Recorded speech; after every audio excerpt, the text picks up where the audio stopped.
Hey guys, welcome back to the channel. So if you saw my last video, we got the 2J pulled out of the Lexoda. And so today's video is going to be me tearing the engine apart to figure out what failed and see what we can do to source some parts and get her fixed up. So anyhow, let's get this thing tore apart and figure out what happened. So I got the pressure plate off. So those of you that are wondering how well a W56 holds up to 2JZ.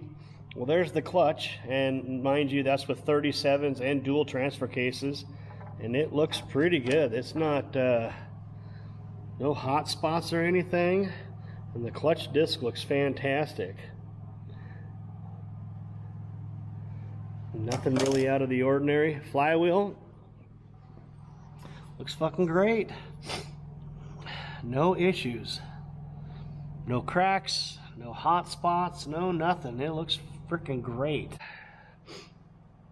Got it off the cherry picker and got it on the old engine stand. Then I think I'm not even going to waste any time. I'm just going to flip it over and pull the pan off first. Figure out what the hell happened before I even go with tearing a timing belt in the head and intake and all that shit off. So I guess the first thing to do, we're going to get the pan off, the lower pan. Alright, got the lower pan off. And as you can see, let me disconnect you here. Nothing in the pickup tube, no big chunks of nothing. What the hell? Alright, so off with the pickup tube, off with the windage tray, and the oil level sensor. And then we can get the aluminum portion off, and we can dive in there and see, hopefully, what the hell happened. Oh shit. Uh-oh, here it is. There it is, I found it. I found it. I found it. Oh yeah, oh shit. There's pieces. And there's a piece of piston. Alright, let me go get a flashlight, but yeah, that's definitely a piece of piston. God, I hope the block's not fucked up. Okay, so what I do know is number one piston broke. The skirts on the side where the wrist pin goes through are both missing. They're sitting over there. And the whole piston cracked in like several different directions. The cylinder wall, is from what I can tell, isn't damaged yet. From what I can tell, it's not damaged. That doesn't mean it isn't. So, alright, and then the other part is why the fuck did the piston break? Because these engines are goddamn bulletproof, so I don't know if I fucked it up at one point in time and it just shit the bed finally, or something got in there, or what. But anyhow, I know, at least now I know what's wrong with it, so we'll have to dive further into this thing and see what we can figure out. Recap time. So I got the air conditioning compressor off. I got the power steering pump off, and I got the upper intake off and the lower intake off. Oh, and I pulled the harness off. Now I can take this goes to the transmission, so now I can pop that plastic apart and I can go ahead and purge the rest of that harness out and clean it up a little bit. Sorry, my nose is running. It's so frickin' cold in here that it's hard to not have your nose run. Okay. Well, to quote Apollo 13, Houston, we have a problem. So I got the valve covers off. I got everything pretty much ready to go. The only problem I have now is I broke this bolt loose, because you got to take this shit off to get the cams out to pull the head bolts, and I stripped that Allen head out. It's fucking wasted. Yeah. So I don't know. I gotta figure out what the fuck I'm gonna do with this. It's completely round. So normally I'd weld a bolt in there, but as you can see, there's threads right here that this cap goes on. So I'm pretty sure this cap is important. So, we Very disheartening. That sucks because I was so close. I was hoping I could pull the head with the fucking cams in it, but nope. The bolts are down under there. Okay, well, I didn't give up. I mean, that bolt's still fucked up in the cam gear, but I ended up pulling the crankshaft out just so I could see down in there. Okay, so the next thing I need to do is I need to get that fucking welder set up so that I can start welding shit onto that bolt and see if I can get it the fuck out of there.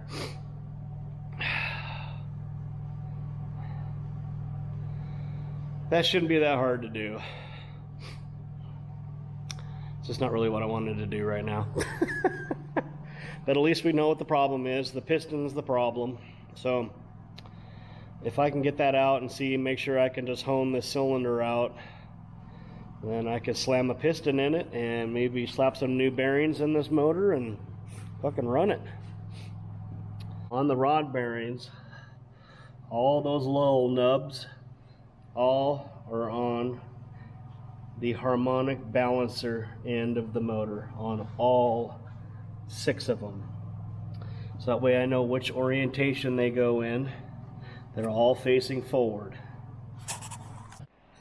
Okay, so I spent last night and this morning thinking about how to go after this gear bolt, and I'm going to try something else before I get the welder out, because I really want to get this thing tore apart so I can figure it out before I wire the shop for 220 in the welder. So what we're going to do is this. I went ahead and went to Harbor Freight and I got a new set of screw extractors. I have a set, but they don't go large enough. So what I'm going to do is, the cams have this spot here where you can bite them with a wrench, or in this case a vice grip, and I'm gonna get my cutting torch out and I'm gonna cherry the shit out of that thing, and then I'm gonna put this in there and see if I can get that thing to break loose. I did source a bolt, so if I can get this off and get the cams out and get the head off, and hopefully all it needs is the piston, then shit, we're in good shape. I can just order the parts and we'll get this thing fixed. But one thing at a time, we need to get that goddamn bolt out of there first. So let's see if this thing works or not. Well, I cherried that thing up for like 10 seconds, and holy shit, look at that. OMG, it came out.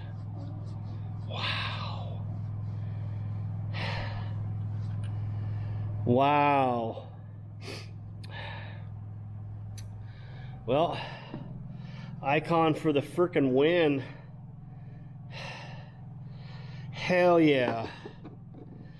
Oh, you have no idea how fucking happy that makes me. And in case you're wondering, yeah, this one's already loose, so that one's not gonna be a problem. Oh shit, that's amazing. So that's there, and there's the cam orientation. So exhaust valve cam is straight up and down, and the intake is facing directly. Exhaust is straight up and down, but the intake one's the one I really got to pay attention to. That one is straight.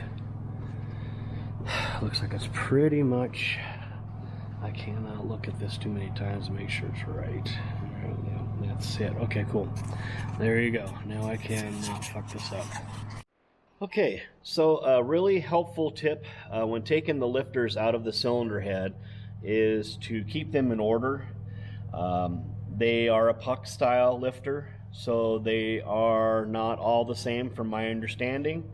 So it's a really good idea to label them and keep them in order, so that way when you put it back together, it minimizes the amount of work you got to do to get the valve noise to go away. Ideally, you put them back in the way they came, you should be able to just check the valve clearance and they should all be where they're supposed to be. So anyhow, as you can see, I labeled exhaust and which way the cylinder head forward, and of course cylinder 1, 2, 3, 4 all the way through to 12. Same thing here on the intake side. Put a little rags in there to keep it from moving around, so that way everything stays in order. And to get them out of the head, I just used a magnet, and you just grab them like that and they just slide right out of the head. Okay, we got the cam gears off, we got this cover off. I got the cams out. So the trick to getting the cams out, you just want to be careful to do these, do these a little at a time, because when the cam lobe's pushing down against that valve spring, this little piece of aluminum doesn't stand a frickin' chance. So if you just start taking them off, buzz, when you get to the one that has all the pressure on it, this aluminum's not strong enough. It'll break, or shit, the cam will break too. So anyhow, just do that. Just gradually loosen them all up until they're all finger loose, and then you can go ahead and zip them off with a little gun. Same thing here. Just make sure to take these little Torx head bolts off, because that little ear is not a load-bearing deal, and you don't want to break that off, because, well, I'm sure they just have these laying around at O'Reilly's. Yeah. Okay. So after that, the head bolts are down here, and you need yourself a triple square. That's, believe it or not, it's not a Torx. It may look like one, but it's a triple square. I believe it's a 12 triple square. So make sure to use that to get the head bolts loose, because if not, you strip those out, and yeah, I don't know how the hell you're getting in there to get that out. If you strip, yeah, that'd be no fun at all. So anyhow, loosen all those up, which I've already done, and then the head should be pretty loose, just like that. So we'll go ahead and get her pulled off of here, and we'll get that piston out and see how ugly the cylinder is, and see what my fate is. Alright, let's see how much shit I can trip over while I do this. I only have oil and antifreeze all over the floor, and oil bucket and antifreeze bucket. No biggie, what could possibly happen?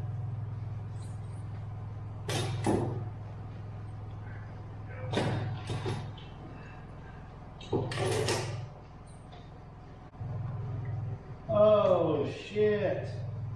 Oh shit. So the valve broke. Shit.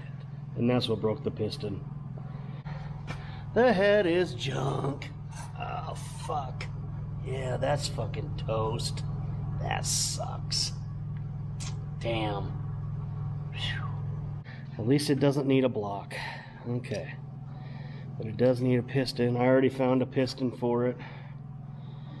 Okay, at least the cylinder looks alright. Okay. Alright guys, well, that'll wrap up this video. I've got parts sourced. I've got a head coming, I got a piston coming, I got the bolt for the cam coming, and a full gasket kit with bearings and rings and everything. So hopefully I get them pretty quickly. So in the meantime, I'm going to get the block tore apart the rest of the way, get a hot tank so I can get all the metal out of it. As soon as the parts get here, I'll probably do an unboxing just to show you guys where I got my parts from and what they look like. I'm really excited to see that cylinder head. I got a remanufactured cylinder head that's all ready to go. Thanks for watching my video, and if you get a chance, then make sure to hit the like and subscribe button. And of course, if you have any questions or anything like that, be sure to hit me up. I'll do my best to answer them as quickly as possible. Have yourself a great day, and we'll see you next time.